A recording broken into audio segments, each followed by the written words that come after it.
ಬೆಂಗಳೂರು ದಕ್ಷಿಣ ವಿಧಾನಸಭಾ ಕ್ಷೇತ್ರದ ಜಿಗಣಿ ಸಮೀಪದ ಮಾದಪಟ್ಟಣದಲ್ಲಿರುವ ರಾಜ್ಯ ಒಕ್ಕಲಿಗರ ಜಾಗೃತಿ ಸಂಘದ ಕೇಂದ್ರ ಕಚೇರಿಯಲ್ಲಿ ಅದ್ದೂರಿಯಾಗಿ ನಡೆದ ನಾಡಪ್ರಭು ಕೆಂಪೇಗೌಡರ 515ನೇ ಜಯಂತ್ಯೋತ್ಸವ.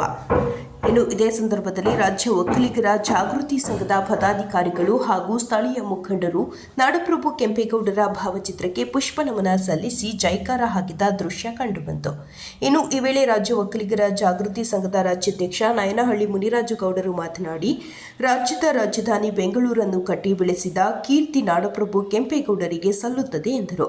ಕೆಂಪೇಗೌಡರ ಆಡಳಿತ ದೂರದೃಷ್ಟಿ ಫಲವಾಗಿ ಇಂದು ಬೆಂಗಳೂರು ವಿಶ್ವ ಪ್ರಖ್ಯಾತಿಯಾಗಿದೆ. ನಾಡಪ್ರಭು ಕೆಂಪೇಗೌಡರು ಕೆರೆಗಳನ್ನು ಕಟ್ಟಿಸಿ ಸಾಲು ಮರಗಳನ್ನು ನೆಡುವ ಮೂಲಕ ತಂಪಾದ ವಾತಾವರಣ ನಿರ್ಮಾಣವಾಗುವ ರೀತಿಯಲ್ಲಿ ಅತ್ಯಂತ ಸುಂದರ ಹಾಗೂ ಮಾದರಿಯಾಗಿ ಬೆಂಗಳೂರು ನಗರವನ್ನು ನಿರ್ಮಿಸಿದ್ದಾರೆ ಮತ್ತು ಎಲ್ಲ ವರ್ಗದವರು ವ್ಯಾಪಾರ ವಹಿವಾಟು ನಡೆಸಲು ಬೆಂಗಳೂರಿನಲ್ಲಿ ಹಲವು ಪೇಟೆಗಳನ್ನು ಕೆಂಪೇಗೌಡರು ನಿರ್ಮಿಸಿದ್ದಾರೆ. ಬೆಂಗಳೂರು ನಿರ್ಮಾತೃ ನಾಡಪ್ರಭು ಕೆಂಪೇಗೌಡರ ಆದರ್ಶ ತತ್ವಗಳನ್ನು ನಾವೆಲ್ಲರೂ ನಮ್ಮ ಜೀವನದಲ್ಲಿ ಮೈಗೂಡಿಸಿಕೊಂಡು ಅವರ ಆಶಯದಂತೆ ನಡೆಯೋಣ ಎಂದು ಹೇಳಿದರು. ಕಾರ್ಯಕ್ರಮದಲ್ಲಿ ರಾಜ್ಯ ಒಕ್ಕಲಿಗರ ಜಾಗೃತಿ ಸಂಘದ ಸಂಪತ್ ಕುಮಾರ್, ಬೈರೇಗೌಡರು, ರಾಜೇಂದ್ರಪ್ಪ, ಕಲ್ಲುಬಾಳು ಮಂಜುನಾಥ್, ರವಿಕುಮಾರ್, ಗಿರೀಶ್, ಆನಂದ್, ರಮೇಶ್, ರಘುಗೌಡ, ರುದ್ರೇಶ್, ಮೂರ್ತಿ, ರಾಮಚಂದ್ರಪ್ಪ ಮತ್ತು ಸಂಘದ ಪದಾಧಿಕಾರಿಗಳು ಭಾಗವಹಿಸಿದ್ದರು. ನಾಡಪ್ರಭು ಧರ್ಮಪ್ರಭು ಕೆಂಪೇಗೌಡರ 515ನೇ ಜಯಂತ್ಯೋತ್ಸವದ ಶುಭಾಶಯಗಳನ್ನು ರಾಜ್ಯದ ಸಮಸ್ತ ಜನತೆಗೆ ಕೋರುತ್ತಾ, ಇವತ್ತು ನಾಡಪ್ರಭು ಧರ್ಮಪ್ರಭು ಅವರ ಈ ಒಂದು ಜಯಂತ್ಯೋತ್ಸವವನ್ನು ನಮ್ಮ ರಾಜ್ಯ ಒಕ್ಕಲಿಗರ ಜಾಗೃತಿ ಸಂಘದ ವತಿಯಿಂದ ನಮ್ಮ ಕೇಂದ್ರ ಕಚೇರಿ ಮಾದಪಟ್ಟಣದಲ್ಲಿ ಸರಳವಾಗಿ ಆಚರಣೆ ಮಾಡ್ತಾಯಿದ್ದೀವಿ. ಇವತ್ತು ನಮ್ಮ ರಾಜ್ಯದಲ್ಲಿರುವಂಥ ನಮ್ಮ ಶಾಖೆಗಳ ಎಲ್ಲ ಭಾಗಗಳಲ್ಲೂ ಸಹ ಇವತ್ತು ಆಚರಣೆ ಮಾಡಿದ್ದಾರೆ. ನಾಡಪ್ರಭು ಕೆಂಪೇಗೌಡರು ಕೇವಲ ಒಂದು ಸಮುದಾಯಕ್ಕೆ ಸೀಮಿತವಾಗಿರದೆ ಸಮಾಜದ ಎಲ್ಲ ವರ್ಗಗಳಿಗೂ ಸಾಮಾಜಿಕ ನ್ಯಾಯ ಕೊಟ್ಟಂಥ ಹರಿಕಾರರು. ಏಕೆಂದರೆ ಅವರು 64 ಪೇಟೆಗಳನ್ನು ಎಲ್ಲರ ಕುಲಕಸಬುಗಳ ಆಧಾರದ ಮೇಲೆ ಕಟ್ಟಿದ್ರು. ಆದರೆ ಯಾವುದೇ ಒಂದು ವರ್ಗಕ್ಕೆ ಸೀಮಿತವಾಗಿರದೆ ಅವರ ಕುಲಕಸಬುಗಳ ಆಧಾರದ ಮೇಲೆ ಕಟ್ಟಿದ್ರು. ಆದರೆ ಕೆಂಪೇಗೌಡರು ನಿಸ್ವಾರ್ಥವಾಗಿ ಒಕ್ಕಲಿಗರಿಗೆ ಯಾವುದೇ ಪೇಟೆ ಕಟ್ಟಿಲ್ಲ, ಎಲ್ಲ ಸಮುದಾಯಕ್ಕೂ ಕೊಟ್ಟಿದ್ರು. ಅದು ಕೆಂಪೇಗೌಡರ ಆಡಳಿತದ ವೈಖರಿ. ಆ ಮಹಾನ್ ಪುರುಷನ ಇವತ್ತು ನೆನೆಸುವಂಥ ಸ್ಥಿತಿ ಬಂದಿದೆ. ಏಕೆಂದರೆ ಇವತ್ತು ಜಗತ್ತಿನಲ್ಲೇ ಬೆಂಗಳೂರು ಅತ್ಯಂತ ಸುರಕ್ಷಿತವಾದ, ಯಾವುದೇ ಪ್ರಕೃತಿ ವಿಕೋಪಗಳಿಗೂ ಯಾವುದಕ್ಕೆ ತೊಂದರೆ ಒಳಗಾಗದಂಥ ಏಕೈಕ ಒಂದು ನಗರ ಅಂತಂದರೆ ಅದು ಬೆಂಗಳೂರು. ಅಂಥ ನಗರವನ್ನು ನಿರ್ಮಾಣ ಮಾಡಿದ ಮಹಾನ್ ಪ್ರಭುವಿಗೆ ಎಲ್ಲ ಸಮಸ್ತ ನಮ್ಮ ಜನತೆ ಅವರಿಗೆ ಚಿರಋಣಿಯಾಗಿರಬೇಕು. ಏಕೆ ಅಂತಂದರೆ ಅವರ ಸೊಸೆಯಾದಂಥ ಲಕ್ಷ್ಮೀದೇವಿಯನ್ನು ಇಲ್ಲಿ ಸ್ಮರಿಸ್ಕೊಬೇಕು. ಕೋಟೆ ಕಟ್ಟುವಾಗ ಕೋಟೆ ಸುಮಾರು ಸರಿ ಕಟ್ಟಿದಾಗ ಬಾಗಿಲು ಬೀಳ್ತಾ ಇತ್ತು, ಕೋಟೆ ಬೀಳ್ತಾ ಇತ್ತು. ಅಂಥ ಸಂದರ್ಭದಲ್ಲಿ ಆ ಮಹಾತ್ಯಾಗಿ ಲಕ್ಷ್ಮೀದೇವಿ ತನ್ನ ಪ್ರಾಣಾರ್ಪಣೆಯನ್ನು ಮಾಡಿದಂಥ ಮಹಾನ್ ತಾಯಿಯನ್ನು ನೆನೆಸ್ಕೊಬೇಕು. ಅದೇ ರೀತಿ ನಮ್ಮ ನಾಡಪ್ರಭು ಧರ್ಮಪ್ರಭುಗಳನ್ನು ಸಹ ಇವತ್ತು ನೆನೆಸ್ಕೊಬೇಕು. ಇವತ್ತು ಬೆಂಗಳೂರು ಜಗತ್ತಿನಲ್ಲಿ ಒಂದು BT ಸಿಟಿಯಾಗಿ ಯಾಕೆ ಬೆಳೆದಿದೆ ಅಂತಂದರೆ ಇಲ್ಲಿರುವಂಥ ಒಂದು ವಾತಾವರಣ ಇರ್ಬೋದು, ಯಾವುದೇ ರೀತಿಯ ಪ್ರಕೃತಿ ವಿಕೋಪಗಳು ಬಂದ್ರೂ ಯಾವುದೇ ಮಳೆ ಮತ್ತು ಯಾವುದೇ ಚಳಿ ಯಾವುದೇ ರೀತಿ ತೊಂದರೆ ಇಲ್ಲ. ಇಲ್ಲಿ ಎಲ್ಲರಿಗೂ ಆಶ್ರಯ ತಾಣವಾಗಿರುವಂಥ ಈ ಬೆಂಗಳೂರು ನಿರ್ಮಾಣ ಮಾಡಿದಂಥ ನಾಡಪ್ರಭುವಿಗೆ ನಮಿಸುತ್ತಾ, ಇವತ್ತು ನಾಡಪ್ರಭು ಸಾವಿರಾರು ಕೆರೆಗಳನ್ನು ನಿರ್ಮಾಣ ಮಾಡಿದ್ರು. ಅನೇಕ ಕೆರೆಗಳು ಇವತ್ತು ಮುಚ್ಚಿ ಹೋಗಿವೆ. ಆ ಕೆರೆಗಳನ್ನು ಸಂರಕ್ಷಿಸುವಂಥ ಕೆಲಸ ಆಗಬೇಕು. ಆಗ ಮಾತ್ರ ನಾಡಪ್ರಭು ಜಯಂತಿಗೆ ನಾವು ಒಂದು ಬೆಲೆ ಕೊಟ್ಟಂತಾಗುತ್ತೆ ಅಂತ ಹೇಳ್ತಾ, ಸರ್ಕಾರವೂ ಸಹ ಮುಂದಿನ ದಿನಗಳಲ್ಲಿ ನಾಡಪ್ರಭು ಕೆಂಪೇಗೌಡನು ಒಂದು ದಿನಕ್ಕೆ ಸೀಮಿತವಾಗಿರದೆ ಎಲ್ಲ ಸಮುದಾಯಕ್ಕೂ ಇವತ್ತು ಪೇಟೆಗಳು ಕಟ್ಟಿರೋದ್ರಿಂದ ಎಲ್ಲ ಸಮುದಾಯದ ಜನತೆಯೂ ಸಹ ಪ್ರತಿಯೊಬ್ಬರು ಆಚರಣೆ ಮಾಡಬೇಕು. ಮತ್ತು ಇಲ್ಲಿ ವಾಸಿಸುವ ಪ್ರತಿಯೊಬ್ಬರ ಮನೆಯಲ್ಲೂ ನಾಡಪ್ರಭು ಕೆಂಪೇಗೌಡರ ಭಾವಚಿತ್ರ ಹಾಕಿ ಅವ್ರನ್ನ ಸ್ಮರಿಸುವಂಥ ಕೆಲಸ ಆಗಬೇಕು. ಯಾಕಂದರೆ ಇವತ್ತು ಎಲ್ಲೋ ಬೇರೆ ದೇಶಗಳಲ್ಲಿ ಮಾಡಿದವರು, ಬೇರೆ ರಾಜ್ಯಗಳು ಮಾಡಿದವರು, ಬೇರೆ ಕಡೆ ಮಾಡಿದಂಥವ್ರನ್ನೆಲ್ಲ ಸ್ಮರಿಸ್ಕೊತಾ ಇದ್ದಾರೆ. ಇಲ್ಲೇ ಕಟ್ಟಿ ಬೆಳೆಸಿ ತಮ್ಮ ಜೀವನವನ್ನೇ ಈ ಒಂದು ನಗರ ಕಟ್ಟಕ್ಕೆ ಮುಡುಪಾಗಿಟ್ಟಂಥ ಅವರ ಕುಟುಂಬ ಮತ್ತು ನಾಡಪ್ರಭುವಿಗೆ ನಾವು ಸ್ಮರಿಸುವಂಥ ಕೆಲಸ ಆಗಬೇಕು. ಆಗ ಮಾತ್ರ ಈ ಒಂದು ಕೆಂಪೇಗೌಡ ಜಯಂತಿಗೆ ಅರ್ಥಪೂರ್ಣವಾಗುತ್ತೆ ಅಂತ ಹೇಳ್ತಾ, ಈ ಒಂದು ಕಾರ್ಯಕ್ರಮಕ್ಕೆ ಆಗಮಿಸಿರುವಂಥ ನಮ್ಮ ಸಂಘದ ಎಲ್ಲ ಪದಾಧಿಕಾರಿಗಳು ಹಾಗೂ ಕೆಂಪೇಗೌಡ ಅಭಿಮಾನಿಗಳಿಗೂ ಹಾಗೂ ಪತ್ರಿಕಾ ವರ್ಗಕ್ಕೂ ಸಹ ನಾನು ಹೃತ್ಪೂರ್ವಕವಾದ ಅಭಿನಂದನೆಗಳು ತಿಳಿಸ್ತೀನಿ. ನಾಡಪ್ರಭುಗೆ ಕೆಂಪೇಗೌಡರಿಗೆ ಮತ್ತೊಮ್ಮೆ ನಮಿಸುತ್ತಾ ನನ್ನ 2 ಮಾತು ಮುಗಿಸ್ತೀನಿ. ಜೈ ಹಿಂದ್, ಜೈ ಕೆಂಪೇಗೌಡ, ಜೈ ರಾಜ್ಯ ಒಕ್ಕಲಿಗರ ಜಾಗೃತಿ ಸಂಘ. 515ನೇ ಕೆಂಪೇಗೌಡರ ಹುಟ್ಟುಹಬ್ಬವನ್ನು ರಾಜ್ಯ ಒಕ್ಕಲಿಗರ ಜಾಗೃತಿ ಸಂಘದಿಂದ ಎಲ್ಲ ಪದಾಧಿಕಾರಿಗಳು ಸಂಘ ಒಗ್ಗಟ್ಟಾಗಿ ಎಲ್ಲ ಒಂದು ಸಣ್ಣ ಕಾರ್ಯಕ್ರಮವನ್ನು ಇಟ್ಕೊಂಡು ಈ ದಿನ ಸಂಜೆ ಶುಭ ಸಂಜೆ ಕೆಂಪೇಗೌಡರ ಒಂದು ಫೋಟೋಗೆ ಪೂಜೆ ಮಾಡಿ, ಇದೇ ಥರ ಕೆಂಪೇಗೌಡರನ್ನ ಬರೀ ಜಯಂತಿ ದಿನ ಮಾಡಿ ಮುಗಿಸೋದು ಅದಲ್ಲ 3 ವರ್ಷಕ್ಕೆ ಇವಾಗ ಎಲ್ಲ ಪ್ರತಿಯೊಂದು ಆಫೀಸ್ಗಳಲ್ಲಿ ಮಾಡಬೇಕು ಅಂದ್ಬಿಟ್ಟು ಮಾನ್ಯ ಸರ್ಕಾರ ಎಲ್ಲ ಕಡ್ಡಾಯ ಮಾಡಿರೋದು ಎಲ್ಲ ಕಡೆ ಮಾಡ್ತಾಯಿದೆ. ಇದೇ ಥರ ಎಲ್ಲ ಮನೆಗಳಲ್ಲಿ ಮಾಡಿದ್ರೆ ಏನು ತಪ್ಪೇನು ಆಗಲಾರ್ದು. ಇವತ್ತು ಬೆಂಗಳೂರಲ್ಲಿ ಜೀವನ ಮಾಡಬೇಕಂದ್ರೆ ಪ್ರತಿಯೊಬ್ಬರೂ ಬೆಳಗ್ಗೆ ಒಂದು ಸಾರಿ ಸಾಯಂಕಾಲ ಒಂದು ಸಾರಿ ಕೆಂಪೇಗೌಡರು ನೆನೆಸ್ಕೊಂಡು ಊಟ ಮಾಡಬೇಕು ಅನ್ನೋದನ್ನು ನಾನು ಒತ್ತಿ ಹೇಳ್ತಾ ಇದ್ದೀನಿ. ಅವ್ರು ಯಾವ ಟೈಮಲ್ಲಿ ಅಡಿಪಾಯ ಹಾಕಿದ್ರೋ ಅದೇ ಥರ ಯಾವ ಕಂಟ್ರಿನೂ ಇಲ್ಲ ಅಷ್ಟೊಂದು ಬೆಂಗಳೂರು ಇವತ್ತು ಬೆಳೆದು ನಿಂತದ್ದು ಎಲ್ಲರೂ ಗೊತ್ತಿದ್ದಂಗೆ. ಇದೇ ಥರ ಚೆನ್ನಾಗಿ ಇಂಪ್ರೂವ್ಮೆಂಟ್ ಆಗಲಿ. ಕೆಂಪೇಗೌಡರನ್ನ ಎಲ್ಲರೂ ನೆನೆಸ್ಕೊಂಡು ಅವ್ರ ಹಾದಿನಲ್ಲಿ ಎಲ್ಲರೂ ಹೋಗಬೇಕು ಅಂತ ನಾನು ಈ ಸಂದರ್ಭದಲ್ಲಿ ಕೇಳ್ಕೊತಾ ಇದ್ದೆ. ರಾಜ್ಯ ಒಕ್ಕಲಿಗರ ಜಾಗೃತಿ ಸಂಘದ ಕಡೆಯಿಂದ 515ನೇ ಕೆಂಪೇಗೌಡರ ಜಯಂತ್ಯೋತ್ಸವವನ್ನು ಆಚರಣೆ ಮಾಡ್ತಾಯಿದ್ದೀವಿ. ಈ ಸಂದರ್ಭದಲ್ಲಿ ನಮ್ಮ ನಾಡಿನ ಜನತೆಗೆ ಒಕ್ಕಲಿಗರ ಸಮುದಾಯದಿಂದ ಹುಟ್ಟಿ ಬಂದಂತಹ ನಮ್ಮ ಕೆಂಪೇಗೌಡರು 500 ವರ್ಷಗಳ ಹಿಂದೆಯೇ ಯಾವುದೇ ಒಬ್ಬ ಇಂಜಿನಿಯರ್ಗೆ ಕಡಿಮೆ ಇಲ್ಲದಂತೆ ಬೆಂಗಳೂರು ನಗರವನ್ನು ರಸ್ತೆಗಳಿರ್ಬೋದು, ಕೆರೆಗಳಿರ್ಬೋದು ಎಲ್ಲವನ್ನು ನಿರ್ಮಾಣ ಮಾಡಿದ್ದಾರೆ. ಅವರಿಗೆ ಅವತ್ತಿನ ದಿವಸನೇ ಅಷ್ಟೊಂದು ಪ್ರಜ್ಞೆ ಇರಬೇಕಾದ್ರೆ ಇವತ್ತು ನಾವೆಲ್ಲ ವಿದ್ಯಾವಂತರುಗಳು, ಗ್ರ್ಯಾಜುಯೇಟ್ಗಳಾಗಿದ್ದೀವಿ, ಎಲ್ಲರೂ ಆಗಿದ್ದೀವಿ. ಎಲ್ಲ ನಮ್ಮ ರಾಜಕಾರಣಿಗಳಿರ್ಬೋದು, ನಮ್ಮ ವಿದ್ಯಾವಂತ ಬುದ್ಧಿವಂತ ಗ್ರಾಮಗಳಲ್ಲಿರ್ತಕ್ಕಂಥವ್ರು ಇರ್ಬೋದು, ಪಟ್ಟಣಗಳಲ್ಲಿರ್ತಕ್ಕಂಥವ್ರು ಇರ್ಬೋದು.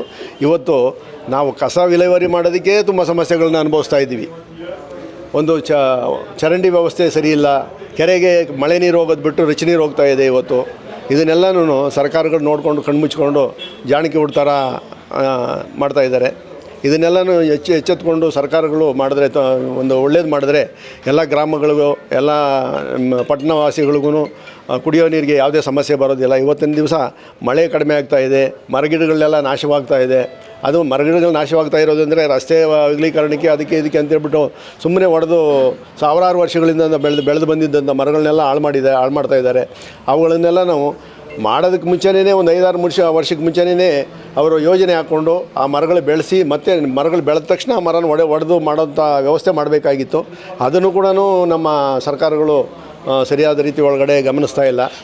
ಏಕೆಂದರೆ ಇವತ್ತು ಕೆಂಪೇಗೌಡರ ಜಯಂತಿ ಮಾಡೋದು ದೊಡ್ಡದಲ್ಲ, ಅವರ ಒಂದು ಆವತ್ತಿನ ನಡೆ ಏನಿತ್ತು ಇವತ್ತು ನಾವು ಅದನ್ನು ಪಾಲನೆ ಮಾಡಬೇಕು. ಯಾಕಂದರೆ ಕುಡಿಯೋ ನೀರಿಗೋಸ್ಕರ ಸಾವಿರಾರು ಕೆರೆಗಳನ್ನ ನಿರ್ಮಾಣ ಮಾಡಿದ್ರು. ಆ ಅರ್ಧ ಕೆರೆಗಳನ್ನೆಲ್ಲ ಮುಚ್ಚಾಕಿ ಬಡಾವಣೆಗಳು ಮಾಡಿಕೊಂಡ್ರು, ಬಸ್ ಸ್ಟ್ಯಾಂಡ್ಗಳು ಮಾಡಿಕೊಂಡ್ರು, ಎಲ್ಲ ಮಾಡ್ಕೊಂಡಿದ್ದಾರೆ.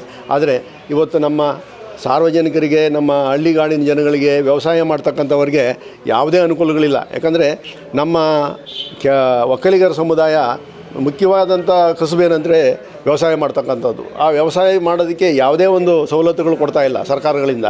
ಅದು ತುಂಬ ದೌರ್ಭಾಗ್ಯ ಅಂತ ನಾನು ಹೇಳ್ಬೋದು. ಕಾರಣ ಏನು ಅಂದರೆ ಇವತ್ತಿನ ದಿನಗಳಲ್ಲಿ ಮಣ್ಣು ತಿನ್ನೋದಕ್ಕಾಗಲ್ಲ, ಚಿನ್ನ ತಿನ್ನೋಕ್ಕಾಗಲ್ಲ, ಏನು ತಿನ್ನೋದಕ್ಕಾಗಲ್ಲ. ನಮ್ಗೆ ಬೇಕಾಗಿರೋದೇ ಊಟ. ಆ ಊಟಕ್ಕೆ ಬೇಕಂತ ಹೇಳಿದ್ರೆ ದವಸ ಧಾನ್ಯಗಳು ಬೆಳೀತಕ್ಕಂಥ ರೈತನಿಗೆ ಏನು ಸಹಾಯ ಕೊಡ್ತಾರೆ ಸರ್ಕಾರದಿಂದ ಅನ್ನೋದೇ ಮುಖ್ಯ. ಆ ಸಹಾಯಗಳನ್ನು ನೀವು ಮುಂದಿನ ದಿನಗಳಲ್ಲಿ ಒಳಗಡೆ ಸರ್ಕಾರಗಳು ಮಾಡದೇ ಇದ್ದರೆ ಮುಂದಿನ ದಿನಗಳಲ್ಲಿ ತಿನ್ನೋದಕ್ಕೆ ಊಟ ಇರಲ್ಲ. ಅವತ್ತೇನಾದರೂ ಟ್ಯಾಬ್ಲೆಟ್ ಕಂಡು ಹಿಡ್ಕೊಂಡು ಆ ಟ್ಯಾಬ್ಲೆಟ್ ತಿಂದು ನಾವು ಬದುಕಬೇಕಾಗಿರ್ತಕ್ಕಂಥ ಪರಿಸ್ಥಿತಿಗಳು ಬರುತ್ತೆ. ಮನುಷ್ಯನಿಗೆ ಆಯಸ್ಸು ಕೂಡ ಇರೋದಿಲ್ಲ. ಕಾರಣ ಏನಂತ ಹೇಳಿದ್ರೆ ಮನುಷ್ಯನಲ್ಲಿರ್ತಕ್ಕಂಥ ಮೈಯಲ್ಲಿರ್ತಕ್ಕಂಥ ಬೆವರು ಆಚೆ ಹೋಗಬೇಕಂದ್ರೆ ಮನುಷ್ಯ ದುಡಿಬೇಕು.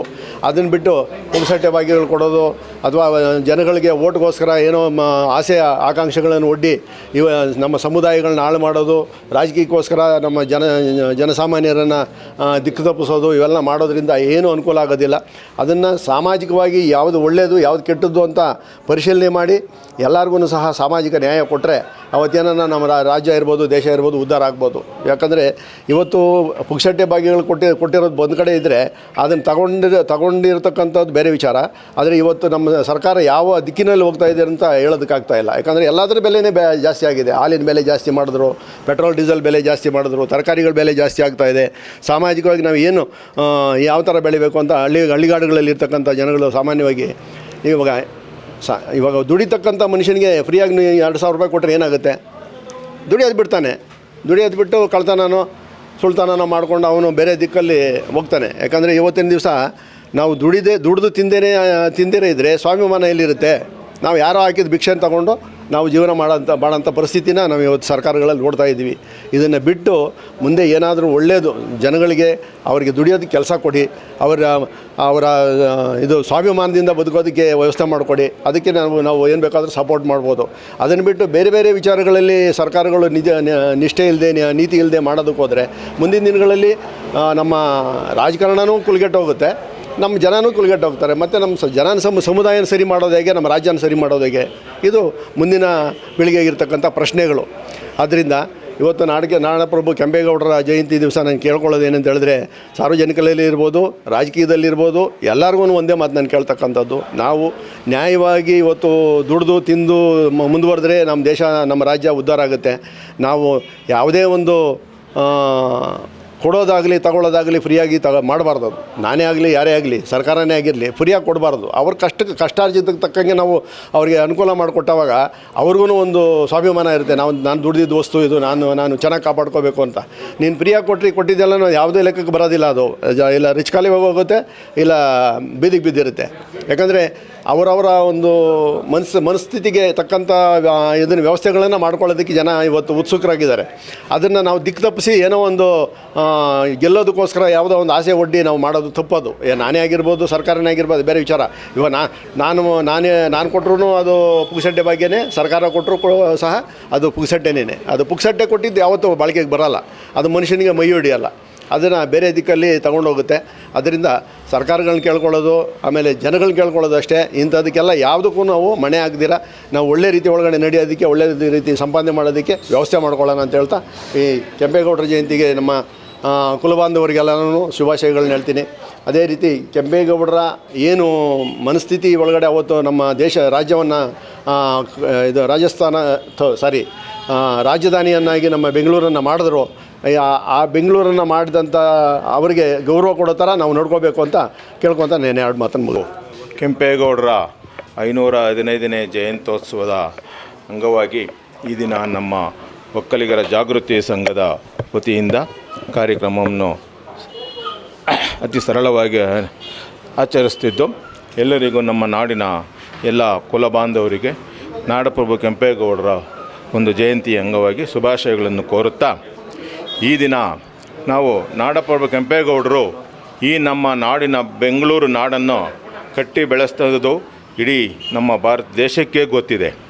ಆದರೆ ಇವತ್ತು ನಾವು ಈ ಒಕ್ಕಲತನ ಏನು ನಾವು ಮಾಡಿ ಜೀವನ ನಡೆಸ್ತಾ ಇದ್ವಿ, ಈ ನಮ್ಮ ಒಕ್ಕಲಿಗರಲ್ಲಿ ಸಾಕಷ್ಟು ಸುಮಾರು 100-150 ಪಂಗಡಗಳು ಇದ್ದು, ಉಪಪಂಗಡಗಳು. ಅದರಲ್ಲಿ ನಮ್ಮಲ್ಲಿ ಒಂದು ಒಗ್ಗಟ್ಟಿನ ಕೊರತೆ ಎದ್ದು ಕಾಣಿಸ್ತಾ ಇದೆ. ನಾವು ಏರೇ ಆಗಲಿ ಎಲ್ಲ ನಾವು ಕೆಂಪೇಗೌಡರ ವಂಶಜರು ಅಂತ ಹೇಳ್ತೀವಿ ಹೊರತು, ನಮ್ಮಲ್ಲಿ ಒಂದು ಭೇದ ಭಾವಗಳನ್ನ ನಾವು ಇಟ್ಕೊಂಡಿದ್ದೀವಿ. ಅವರು ಆ ಉಪಪಂಗಡ ಈ ಉಪಪಂಗಡ ಅನ್ನೋದನ್ನೆಲ್ಲ ವಿಂಗಡಿಸ್ಕೊಂಡು ನಮ್ಮಲ್ಲಿ ಒಗ್ಗಟ್ಟಿನ ಕೊರತೆ ರಾಜ್ಯದಲ್ಲಿ ಎತ್ತಿ ಕಾಣಿಸ್ತಾ ಇದೆ.